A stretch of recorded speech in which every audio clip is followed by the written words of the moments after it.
আগামীতে রাষ্ট্র ক্ষমতায় যাওয়ার জন্য কাজ করছে বলে মন্তব্য করেছেন গণ অধিকার পরিষদের মুখপাত্র ও জ্যেষ্ঠ সহসভাপতি ফারুক হাসান।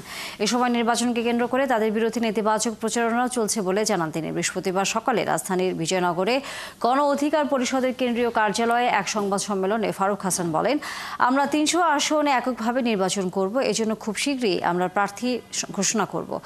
ইতিমধ্যে ১০০ প্রার্থী চূড়ান্ত করা হয়েছে জানিয়ে ফারুক হাসান বলেন, তবে নির্বাচনের আগে বিচার সংস্কার ও সুষ্ঠু নির্বাচনী পরিবেশ তৈরি করতে হবে।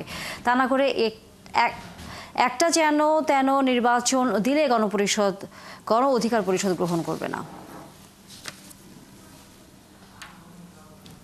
আমরা আগামীতে এককভাবে রাষ্ট্র ক্ষমতায় যাওয়ার স্বপ্ন দেখছি এবং সেই লক্ষ্যে কাজ করছি।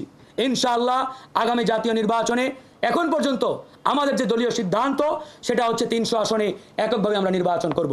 তার জন্য আমাদের প্রথম যে স্টেপের প্রার্থী ঘোষণা সেটি খুব শীঘ্রই ইনশাআল্লাহ আমরা ঘোষণা করব।